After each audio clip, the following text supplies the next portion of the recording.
Bienvenido, fiel escucha, a un nuevo episodio de La Tribu Estoica.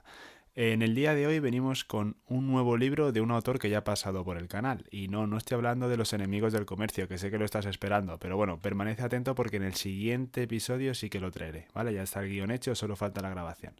Hablo en este caso de Fernando Díaz Villanueva y su último libro, Hispanos, breve historia de los pueblos de habla hispana. Si eres viejo amigo del canal, sabrás que ya tratamos otro libro con anterioridad, que era la Contrahistoria de España. Pues bueno, que sepas que en ese libro los hechos se ven con mucho más detalle. Y aquí, en cambio, lo que vamos a hacer es ir más atrás en el tiempo. En la Contrahistoria de España empezamos con los reyes católicos, aquí empezaremos desde Roma y Cartago.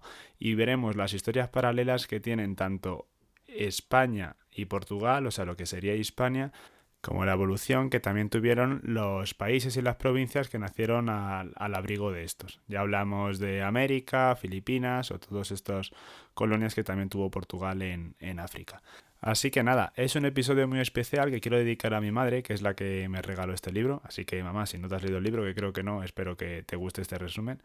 Y sin más introducción, pues comenzamos. Espero que te guste.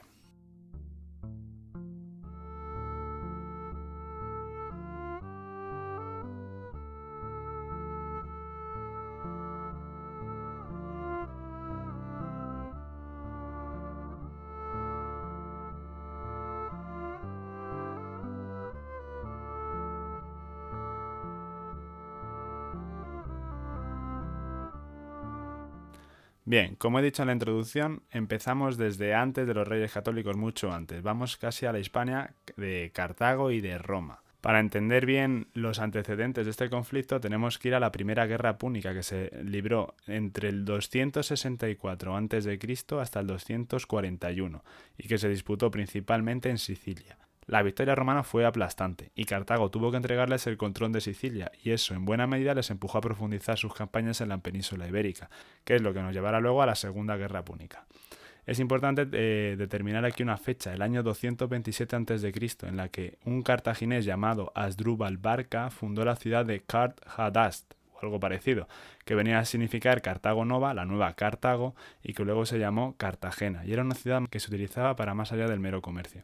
Pues bien, la derrota en esta primera guerra púnica hizo que hubiera unas ansias de revancha por parte de Cartago.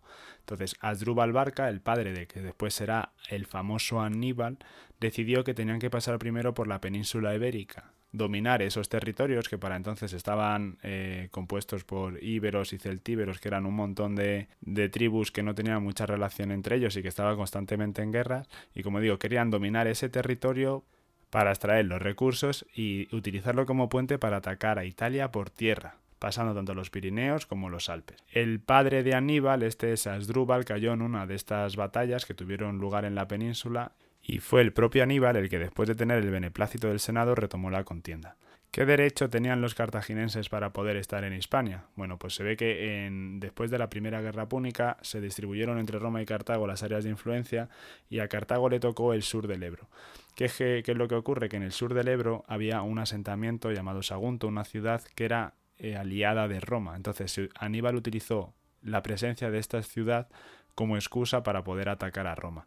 Sitió la ciudad, la conquistó, y a partir de ahí Roma decretó la guerra a Cartago. Los romanos plantearon dos frentes, uno en el sur desde Sicilia para atacar directamente a su capital, Cartago, y otro en la península ibérica. Aníbal partió de Cartagena con un gran ejército, con la intención de llevarlo hasta el mismo Roma. Eso implicaba recorrer unos 2.000 kilómetros, vadear grandes ríos como el Ebro o el Ródano y atravesar dos cordilleras importantes, la de los Pirineos y la de los Alpes. Pero bueno, ahorrándonos todo lo que ocurrió, podemos llegar al final y decir que la Segunda Guerra Púnica la volvieron a ganar los romanos. La puntilla se la dieron cerca de casa, en África, en la batalla de Zama, donde hábilmente llevaron los romanos la guerra en el año 202 a.C. y Cartago volvió a ser humillada. Aníbal se exilió a Asia Menor e Hispania cayó en la esfera de influencia de Roma. Esto es sumamente importante porque inaugurará una nueva etapa en Hispania, que es la de los romanos. Hispania por aquel entonces era un galimatías étnico, orográfico y climático, pero su posición en el extremo del mundo conocido y la proverbial riqueza de su subsuelo convertían aquella lejana península en un caramelo para cualquier que quisiera levantar un imperio. Los romanos en el año 197 a.C. crearon dos provincias hispanas, la Hispania citerior, es decir, la más cercana a Roma, y la ulterior, que era la más lejana. La citerior iba de los Pirineos hasta pasado el puerto de Cartagena, y la ulterior se correspondería a grandes rasgos con lo que hoy es Andalucía.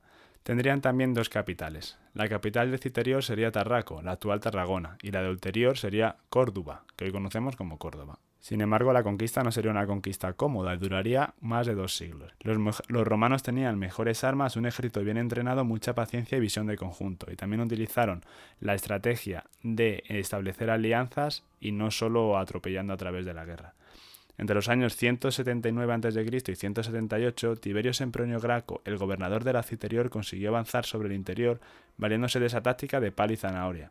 Pedía apoyo militar y un tributo a los indígenas a cambio de su protección. Las campañas de Sempronio Graco recorrieron casi todo el valle del Ebro, hasta lo que hoy es Navarra. Ya a mediados del siglo, la práctica totalidad del valle estaba ya en manos de Roma, y en su interior había dado comienzo el proceso de romanización de sus gentes. La conquista de Lusitania tuvo el problema de Viriato, pero al final fue traicionado por los suyos y no pasaron de allí. Después intentaron pasar a las tierras altas de la meseta, donde se correspondería con las dos Castillas y Madrid. Hablamos de la denominada Guerra Celtíbera, que concluyó con un sonado episodio de armas, el sitio de Numancia, junto a lo que hoy es la ciudad de Soria. Otro acontecimiento destacado que ocurrió en Hispania es que a principios del siglo I a.C., Quinto Sertorio fue nombrado pretor de la Hispania Citerior. Poco después, Lucio Cornelio Sila se hizo con el control de la República, haciéndose nombrar dictador por el Senado. Los sertorianos fueron derrotados por Cneo Pompeyo, y Julio César se acabó enfrentando a Pompeyo. Para entonces la península estaba ya muy romanizada y se habían fundado ciudades y se había expandido el latín. Estas ciudades eran a menudo colonias de soldados romanos licenciados de las legiones que recibían del Estado parcelas de tierras y se establecían en un lugar concreto. Así nacieron, por ejemplo, Augusta Emérita, que sería la capital de la provincia de Lusitania y que hoy conocemos como Mérida, o César Augusta, la actual Zaragoza. No obstante, quedó una parte de la península sin someter a Roma, toda la cornisa cantábrica habitada por dos pueblos muy arriscados, los cántabros y los astures, que era con diferencia la región más remota de Hispania, la más inaccesible y la más pobre. Fue Octavio quien se tomó como algo personal lo de culminar la conquista de Hispania. A diferencia de su tío, un caudillo guerrero que había rendido las Galias, él no tenía una gran campaña de conquista de la que presumir y sobre la que cimentar su leyenda. Por lo tanto, en el 29 a.C. viajó personalmente a Hispania y estableció su cuartel en lo que hoy es la provincia de Burgos. Augusto llegó a desplazar nada menos que 8 legiones, y la guerra duró 10 años. Valiéndose de la accidentada orografía de aquella región, los hispanos emplearon la táctica de guerrillas con éxito, pero su victoria era imposible. En lo que hoy es la provincia de León y el norte de Portugal empezaron a explotarse unos yacimientos auríferos muy ricos que dieron lugar a ciudades como Astúrica Augusta, la actual Astorga, o Lucus Augusti, la actual Lugo. El oro de las médulas alimentaba a todo el imperio, pero también lo hacía el aceite de oliva de la Bética, la provincia más rica de todas las de Hispania, creada por Octavio Augusto tras la reorganización provincial que llevó a cabo tras hacerse con el poder. En la segunda mitad del siglo I hubo un avance gracias al emperador Vespasiano, que tomó todas las ciudades hispanas que no se habían constituido como municipios y pasaron a hacerlo, gracias al edicto de latinidad. Esto permitía a cualquiera que ostentase una magistratura dentro de la ciudad obtener la ciudadanía romana con los privilegios y las obligaciones que ello entrañaba. Siglo y medio más tarde, otro emperador, Caracalla, concedió la ciudadanía romana a todos los habitantes del imperio mediante la Constitutio Antoniana. Tenemos grandes personajes de la historia que tuvieron su origen en Hispania, como los emperadores Trajano y Adriano, o filósofos, escritores y tratadistas nacidos en Hispania, como Lucio Aneo de Séneca, Lucano, Marcial, Quintiliano, Pomponio Mela, Prudencio o Columela. Sin embargo, no todo dura para siempre, ni siquiera la eterna Roma, y para el año 410 en Hispania hubo una irrupción de pueblos germánicos. Empezaron siendo los suevos y los vándalos y también los alanos. Para resolver el desorden que se había creado en Hispania, el emperador buscó la ayuda de otro pueblo germánico, el de los visigodos, a quienes conocía bien, para que expulsaran a los intrusos y restablecieran el control romano de la Bética, la provincia más próspera de Hispania. Los visigodos que estaban en las Galias acudieron a la llamada imperial y retomaron el territorio, pero aquel arreglo no duraría mucho, y años más tarde volverían a recurrir a los visigodos y serían estos los que se quedarían en Hispania. Los godos a finales del siglo V era un pueblo ya muy romanizado y estaban cristianizados y hablaban latín. Eran romanos y sobre romanos se dispusieron a gobernar.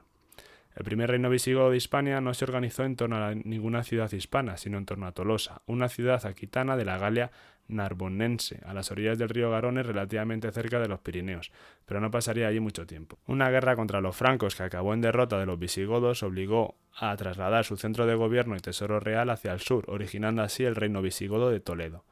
La corte se estableció en Toledo probablemente por encontrarse cerca del centro geográfico de la península y porque era fácil de defender, ya que había sido fundada como Toletum en el siglo II a.C. por los romanos. Toledo está situada sobre un cerro elevado justo donde el río Tajo se encajona y forma un amplio meandro. Eso implica que por un lado había un foso natural difícil de franquear y por el otro se podía fortificar una plaza pudiéndola defender desde arriba. Y además estaba conectada al sistema de calzadas romanas. Total, que era perfecto. En lugar de empezar a nombrar aquí reyes visigodos, vamos a hacer un resumen muy rápido. Y es que los reyes visigodos duraban poco tiempo, y era común que muriesen antes de tiempo y no precisamente por causas naturales. Leovigildo fue una excepción, y reinó durante más de 15 años y demostró ser un monarca habilidoso, especialmente en todo lo relacionado con la guerra. Leovigildo y su hijo Recaredo marcaron al final del siglo VI el apogeo del poder visigodo. Aquel reino godo que ya se había consolidado era crónicamente inestable, y se aprovechó un enemigo que nadie esperaba para reemplazarlo. A mediados del siglo VII, las tribus de la lejanía península arábiga se habían unificado bajo el mando de un profeta llamado Mahoma, que decía ser portador de una nueva revelación. Se pusieron en marcha hacia el norte, y en el curso de una generación liquidaron el imperio persa sasánida y arrebataron a Bizancio sus provincias levantinas y Egipto, que eran las más ricas de todo el imperio. Los herederos de Mahoma no tardaron en organizarse políticamente mediante un califato con sede en la ciudad de Damasco, y a finales de siglo ya se encontraban en las costas del estrecho de Gibraltar y tenían a Hispania a tiro. En aquel momento el reino visigodo atravesaba una profunda crisis. Se habían encadenado todo tipo de calamidades como malas cosechas y sequías que agravaron la perpetua agitación política en la que vivía el reino desde sus orígenes. Los conquistadores musulmanes de los que hablamos no provenían de Arabia, o no solo de Arabia, ya que las tropas dedicadas a la conquista estaban formadas por guerreros de distintos lugares, a quienes empujaba más la promesa del botín que el extender el Islam. Se marca como inicio de este nuevo reinado el 711 y la batalla de Guadalete. A partir de ahí todo fueron victorias para los musulmanes, y es que la resistencia era mínima. Primero porque el poder godo estaba muy repartido entre los nobles, y tenían mucha autonomía, y después porque ante la incapacidad de enfrentarse ante aquellos ejércitos, tenían dos opciones, o dejar que los musulmanes acabasen con todo, llevasen la guerra a sus tierras, acabando con todos los ciudadanos, o rendirlas, y si rendían las ciudades, solo tenían que capitular ante los invasores y entregarles el gobierno. A cambio, estos últimos se comprometían a respetar la religión y la hacienda de los conquistados. Por lo tanto, no parecía un maltrato. En este momento, Hispania dejó de llamarse así para pasar a llamarse Al-Ándalus. Siguiendo los argumentos de Villanueva, en este caso Al-Ándalus no sería una continuación de Hispania, porque no hablaban ni el latín, no tenían el mismo idioma, ni tenían la misma religión, que eran los dos grandes aglutinadores de ese tiempo. Entonces los continuadores de la Hispania, de los romanos y de los godos serían aquellos reductos de cristianos que se acantonaron al norte. Podríamos hablar de la victoria de Pelayo, pero bueno, todo parece indicar que hay mucha más leyenda que algo real sobre esa victoria. Sí que podemos decir que las fuentes no confirman que existía este reino de Asturias y que más al sur de él había el desierto del Duero, que eran tierras en las que no estaban habitadas ni por musulmanes ni por cristianos. Sabemos que ese reino de Asturias era independiente porque no pagaba nada al reino cordobés. Como decimos, para afirmar que la herencia de los romanos, estos de los godos y de los godos a los siguientes, que serían los asturianos o los astures, el reino de Asturias, tienen que mantener tanto el idioma como la religión, sobre todo esta última, que es lo que tenía mayor poder aglutinador. Por lo tanto, los reyes asturianos hicieron descansar su razón de ser en el cristianismo. Como decía, en todos estos lugares que estaban medio desérticos y que estaban más al sur y expandiéndose del reino de Asturias, empezaron a aparecer nuevos reinos. Más al oeste del Pirineo central y oriental nacieron dos reinos entre los siglos IX y X, el de Pamplona, que con el correr del tiempo se convertiría en el reino de Navarra, y el condado de Aragón. En cambio, en el sur, el emirato, que en el año 929 se transformó en un califato, cuando Abderramán III se proclamó califa, desafiando así a los califas abasides de Bagdad. El reino de Asturias trasladó su capital de Oviedo a León y se convirtió en el reino de León. Y hubo muchos cristianos o mozárabes que vivían en el territorio de Al-Ándalus que fueron emigrando a estos nuevos reinos cristianos, empezando la población de estos territorios que decíamos que se podían llamar el desierto del Duero. Pero vamos, que la falta de población era endémica en todos los reinos cristianos y no había manera de ocupar todo ese espacio vacío. Fue entonces cuando apareció el Camino de Santiago. Y a partir del siglo X la noticia de la existencia de la tumba de Santiago en el remoto noroeste de Hispania se difundieron por Europa. Hasta ese momento había dos grandes peregrinaciones, una a Roma y otra a Jerusalén. La primera estaba muy arraigada, pero presentaba algunos problemas de índole político, y la segunda era complicada en tanto que Palestina estaba muy alejada de Europa occidental y además se encontraba en manos musulmanas a partir del siglo VII. Fue entonces el Camino de Santiago el que empezó a cobrar gran importancia. Santiago de Compostela era distinto, era como traer un pedacito de Tierra Santa al occidente latino. Estaba mucho más cerca y era infinitamente más asequible.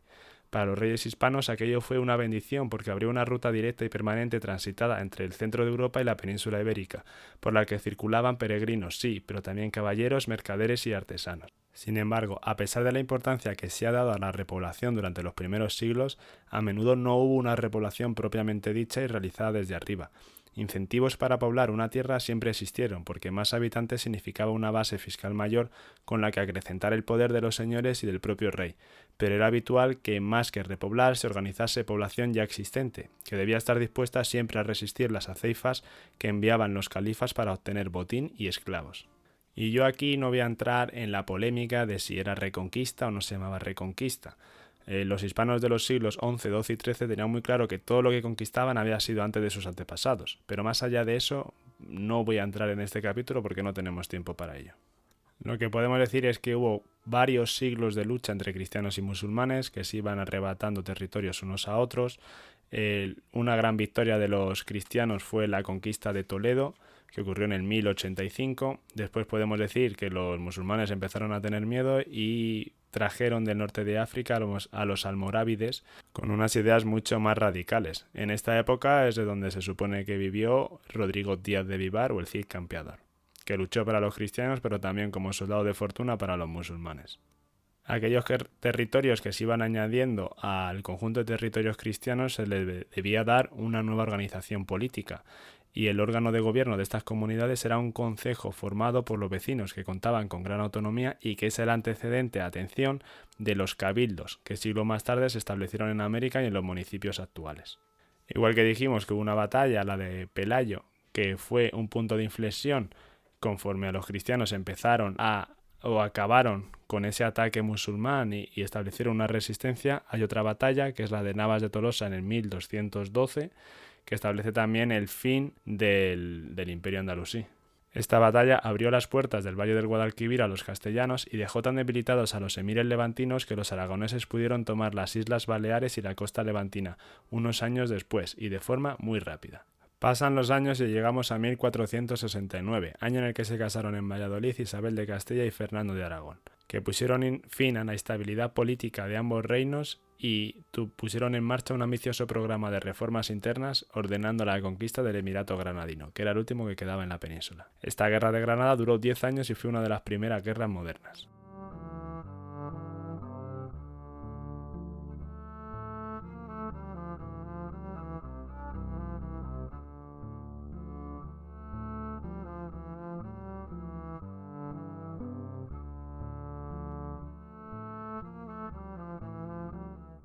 Pasamos aquí a la historia americana, pero antes tenemos que hablar de Portugal.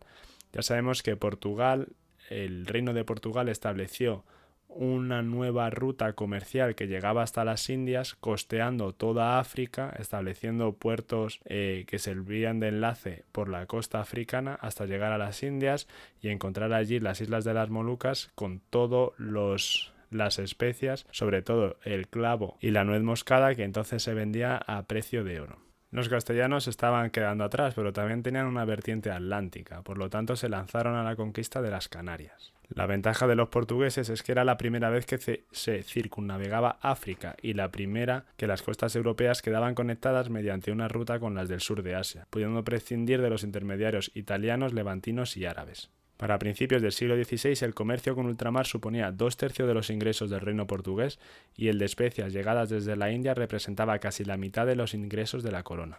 Era un negocio redondo que transformó Lisboa en un emporio mercantil. En la vecina Castilla los progresos de los portugueses seguramente se influyeron en el ánimo de Isabel la Católica para financiar el viaje que proponía Cristóbal Colón. La idea de Colón era alcanzar la India navegando hacia el oeste en lugar de hacerlo hacia el sur circunnavegando África. Plan que a Fernando Católico no le terminaba de convencer, pero Isabel decidió asumir el riesgo. Acordó con Colón las condiciones poco después de la conquista de Granada, y en agosto la expedición, formada por 2 carabelas y una nao, partió de Palos, un pequeño puerto en la costa del Golfo de Cádiz donde era fácil encontrar marinos y marineros expertos. Unos días más tarde recalaron en Canarias, en la isla de La Gomera concretamente, para hacer aguada y ultimar los planes. En ese punto se adentraron en lo desconocido. No podían seguir la línea de costa como habían hecho los portugueses, pues no quedaba otra que arriesgarse en mar abierto y navegar hacia Ponente hasta encontrar con Asia. Navegaron durante todo el mes de septiembre empujados por los vientos alisios, y el día 12 de octubre dieron de bruces con el archipiélago de las Bahamas. Colón estaba convencido de que habían llegado a las inmediaciones de Zipango, nombre con el que Marco Polo se refería a Japón. Era cuestión de seguir avanzando hacia el oeste. La flotilla castellana se internó en el mar del Caribe, encontrándose con las islas de Cuba y Santo Domingo. Allí estableció el primer asentamiento europeo en América, al que llamó Navidad, por la fecha en la que fue levantado. Tras ello dejó un pequeño destacamento y regresó a Europa con un barco menos, pues la nao de Santa María había encallado en la Española. La Pinta, al mando de Martín Alonso Pinzón, arribó a las costas de Galicia, mientras que la Niña, capitaneada por Colón, tocó tierra en Lisboa, por lo que el rey de Portugal se enteró antes que la de Castilla que una expedición había encontrado la ruta de la India navegando hacia el oeste. Los reyes católicos buscaron rápidamente el aval pontificio, tal y como hicieron los portugueses cuando avanzaban hacia el sur por la costa africana. De ahí salió el Tratado de Tordesillas, firmado en 1494, que partía el Atlántico en dos, con una línea de demarcación que iba de polo a polo y que estaba situada a 370 leguas al oeste de las islas de Cabo Verde. Esto permitió que los portugueses de Pedro Álvares Cabral llegasen en 1500 a las costas de Brasil y se estableciesen allí unos años más tarde. Los portugueses tenían también un puerto que ningún otro occidental había conseguido. Pusieron pie en China, que era uno de los mercados más grandes y a la vez más herméticos del mundo. Las autoridades chinas de la dinastía Ming accedieron finalmente y en 1554 firmaron un tratado con los portugueses que dio lugar a la ciudad de Macao. Los portugueses arrendaban el puesto liquidando el pago con plata, un metal muy demandado en China. Por otra parte, en Castilla y en ese otro lado del mundo, los castellanos se sentían, como buenos cristianos que eran, obligados a difundir el Evangelio, pero más allá de eso la legitimidad de la conquista estaba en entredicho. El Papa había adjudicado esa parte del mundo a los reyes de Castilla y Aragón, pero solo para evangelizar a sus habitantes e incorporarlos a la cristiandad. Sin embargo, los nativos americanos tenían ya un sistema de creencias bastante complejo, que por cierto jugó en su contra, pues pensaron que los hispanos barbados que desembarcaban en la playa eran dioses. De todos es conocido que los mexicas identificaron a Hernán Cortés con el dios Quetzalcóatl, que regresaba desde las costas del Golfo, el lugar donde había desembarcado la expedición castellana y donde fundaron Veracruz, la primera ciudad hispana de México. A su lugarteniente, Pedro de Alvarado, que posteriormente conquistaría Guatemala, le identificaron con Tonatiuh, la divinidad mexica del sol. Sin embargo, no nos llevemos a errores, que la gran parte de la conquista no se debió a la religión, sino a las habilidades diplomáticas de Cortés, que estableció alianzas con muchos o con casi todos los pueblos que allí estaban, y también a la carga vírica que llevaban los hispanos, como occidentales que eran y como europeos, para las nuevas tierras, cuyos habitantes no estaban acostumbrados a semejantes patógenos. Uno de los objetivos que tuvieron los españoles desde que se establecieron en América era encontrar el paso que comunicara el Atlántico con la siguiente masa de agua, que se pasó a llamar el Pacífico. Esto tuvo lugar con la primera circunnavegación del globo, comenzada por Magallanes y terminada por Elcano.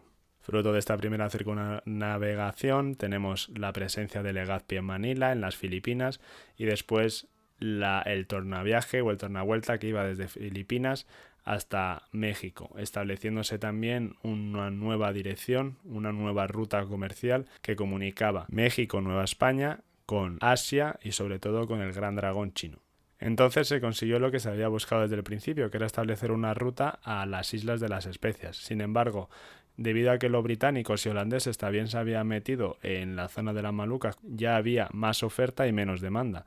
Por lo tanto ya no era tan rentable. ¿Qué es lo que ocurrió? Que los españoles o los hispanos empezaron a encontrar recursos por sí mismos valiosos en las Américas y fue entonces cuando se empezó a traer la plata de allí.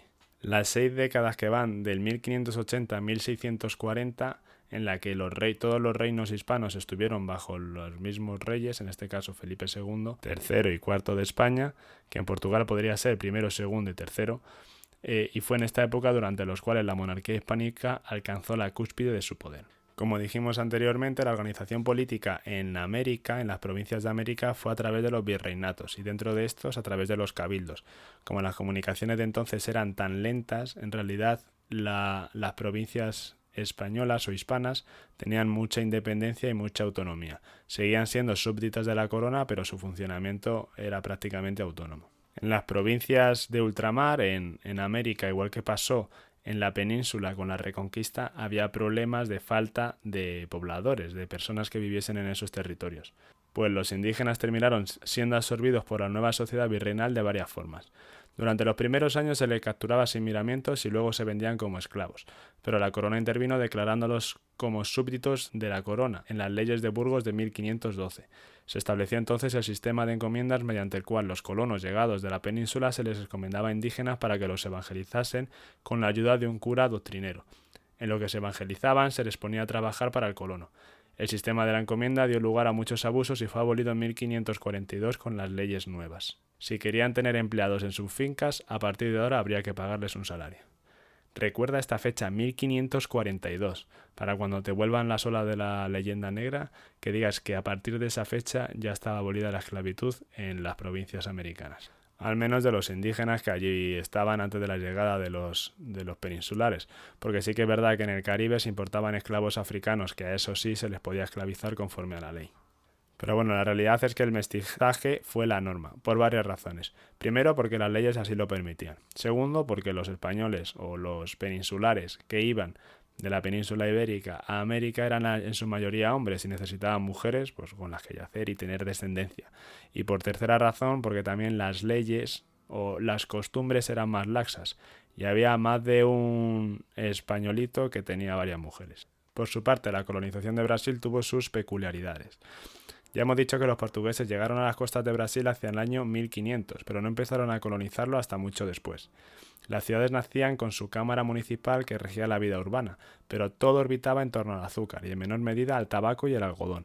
En todos los casos se trataba de agricultura de plantación que exigían muchos trabajadores, y los portugueses, que ya estaban presentes en la costa africana, tan solo necesitaron llevar a esa mano de obra de una orilla a otra del Atlántico Sur.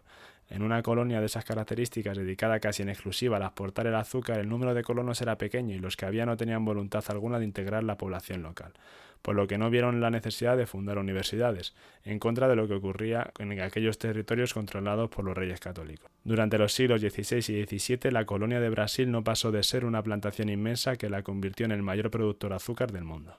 Durante los siglos XVI, XVII y XVIII, la España peninsular estuvo en guerras continuas.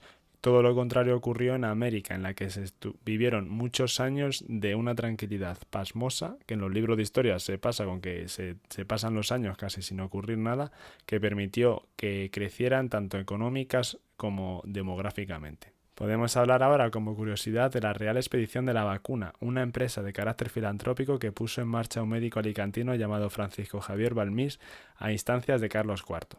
Balmís propuso a la corona algo que José Felipe Flores, un médico novohispano natural de Guatemala, ya había intentado anteriormente: vacunar a toda la población infantil de los virreinatos americanos.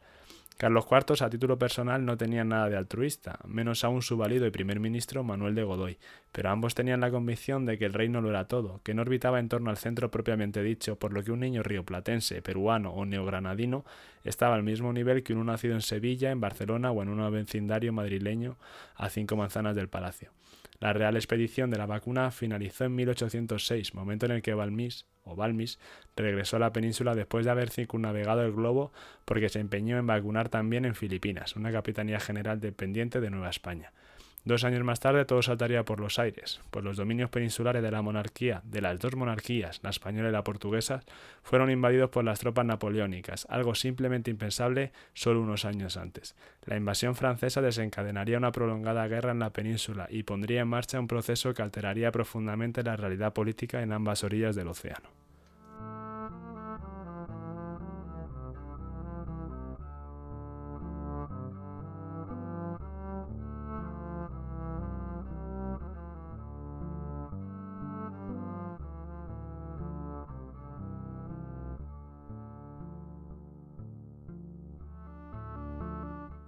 Pero retrocedamos un momento. En 1789 estalló en París la Revolución Francesa, un acontecimiento que impactó de lleno en toda Europa y que abrió un periodo de cambios profundos en el modo en el que se sentía la naturaleza del poder político. Como no podía ser de otra manera, esas ideas llegaron a los liberales españoles, que estaban organizados en torno a logias masónicas, que veremos que también servirá de germen para todo aquel movimiento independentista en los virreinatos españoles, pues eran los criollos que iban a Europa a formarse preferentemente en torno al ámbito militar, los que se empapaban de estas ideas, establecían sus planes y trataban de llevarlos a cabo luego en América. Pero como iba diciendo, todo comenzó en la península. Primero con este gran general, Napoleón, que tuvo la brillante idea de decir que necesitaba acantonar sus tropas en España, en la península, para tomar Portugal y repartírsela con los mismos españoles, que no fueron capaces de ver que esto era una treta para conquistar la misma España. Antes de eso habíamos tenido la gran derrota en Trafalgar en 1805, en la que nos quedamos sin prácticamente armada. Con la invasión napoleónica de la península, los monarcas portugueses decidieron que no tenían opciones contra él y pusieron pies por polvorosa y se fueron a Brasil. En lo que a la península se refiere, en marzo de 1808 la familia real, alarmada por la presencia de soldados franceses en todo el país, se retiró al Palacio de Aranjuez en previsión de que tuviesen que partir hacia América para ponerse a salvo, imitando a los portugueses. Una vez allí se produjo un motín instigado por el príncipe de Asturias que obligó a su padre a abdicar en él. Esa era la coartada que esperaba Napoleón, pues mandó prender a ambos y les condujo a Bayona, al otro lado de la frontera del Bidasoa, ya en territorio francés, y les forzó a transferirle los derechos dinásticos. Una vez conseguidos, se los trasladó a su hermano José, que reinaba en Nápoles. Las conocidas como abdicaciones de Bayona fueron el detonante de la rebelión, y unos días antes de que se firmase, el pueblo de Madrid ya se había levantado contra los militares franceses que ocupaban la ciudad. La sublevación se extendió por todo el país y se fueron constituyendo juntas locales, que se unieron en la Junta Suprema Central y Gubernativa del Reino. La Junta declaró formalmente la guerra a Francia y acordaron enviar emisarios de urgencia a América para que explicasen la situación en los virreinatos y escogiesen un diputado que viajase a la península para incorporarse a la Junta. Pero América estaba muy lejos y era demasiado extensa, por lo que no dio tiempo a que los diputados indianos se sumasen a la Junta Central antes de que ésta se disolviese para formar el Consejo de Regencia de España e Indias, que gobernaría en nombre del príncipe Fernando, a quien ya habían proclamado en ausencia como Fernando VII. La guerra, que no había empezado mal, se torció a partir de 1809, cuando Napoleón en persona decidió ponerse al mando de un gran ejército de unos 250.000 hombres, ahí es nada, que pasó como una pisonadora por toda la península. La Junta Central tuvo que abandonar Aranjuez y se estableció en Sevilla, pero las tropas francesas también tomaron la ciudad, así que sus integrantes, ya convertidos en el Consejo de Regencia, se replegaron primero a San Fernando y luego a Cádiz. Posteriormente se reunieron las Cortes del Reino, y de esas Cortes saldría la Constitución de Cádiz, promulgada el 19 de marzo de 1812, exactamente 4 años después de que todo empezase en el motín de Aranjuez. Las Cortes de Cádiz estaban integradas por estos liberales de los que hablaba con anterioridad, y después de la independencia de Estados Unidos era un tema de conversación natural que también se produjera independencias en el estado de virreinatos americanos.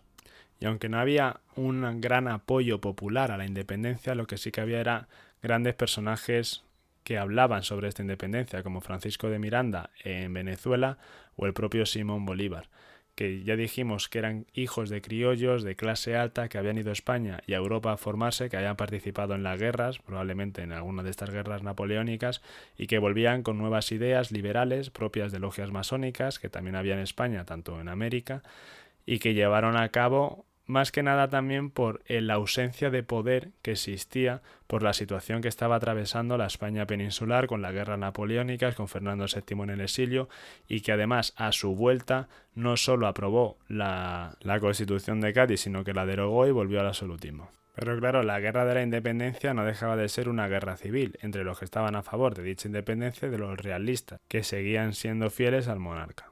En esta época los pronunciamientos de caudillos, tanto en América como en la España europea, llevan caminos paralelos. Por ejemplo, aquí también podemos recordar el pronunciamiento de Rafael Riego, un oficial asturiano que se levantó contra el rey en 1820, obligándole a jurar la Constitución de Cádiz.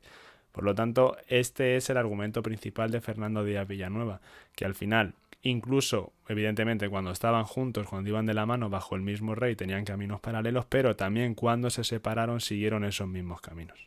Para 1826, de hecho, toda América, con la excepción de las islas de Cuba y Puerto Rico, habían quedado políticamente desconectadas de la península. Y lo mismo ocurriría un poco más tarde con el Brasil. Por lo tanto, en 1825 ambas orillas del Atlántico habían quedado políticamente desacopladas, con la excepción que ya hemos dicho de Cuba y Puerto Rico, que se mantendrían como capitanías generales españolas hasta el fin del siglo. Los portugueses, por su parte, se reorientaron hacia sus colonias africanas. Sin embargo, la evolución de todos los países hispanos siguió un rumbo muy parecido. España y Portugal se desangraron en enfrentamientos civiles que drenaron los pocos recursos que habían quedado tras la guerra del francés y la irreparable pérdida de los mercados americanos. En España se le conoce como guerras carlistas y en Portugal como guerras liberales. En ambos casos el detonante fue el mismo, la legitimidad de los sucesores de Fernando VII y Juan VI. En América la resaca fue aún más dolorosa y violenta que en las antiguas metrópolis, ya que allí no había legitimidad alguna a la que agarrarse, y se abría un vacío que solo el más fuerte sería capaz de llenar. Aquí traigo de la mano del autor de Fernando un extracto dicho por Simón Bolívar antes de morir en una carta a su amigo Juan José Flores, que dice lo siguiente: la América es ingobernable para nosotros. El que sirve una revolución hará en el mar. La única cosa que se puede hacer en América es emigrar. Este país caerá infaliblemente en manos de la multitud desenfrenada, para después pasar a tiranuelos casi imperceptibles en todos colores y razas. Manda narices que sea Simón Bolívar el que diga esto. Y desde entonces, pues hasta ahora, la imagen o el objetivo que tenía Simón Bolívar, que quería crear una especie de Estados Unidos en Latinoamérica o Iberoamérica, al final acabó siendo nada. Las fuerzas que atomizaban, que separaban todos estos antes virreinatos, pues hicieron su aparición y es lo que quedaron, países cada vez más pequeños y más independientes.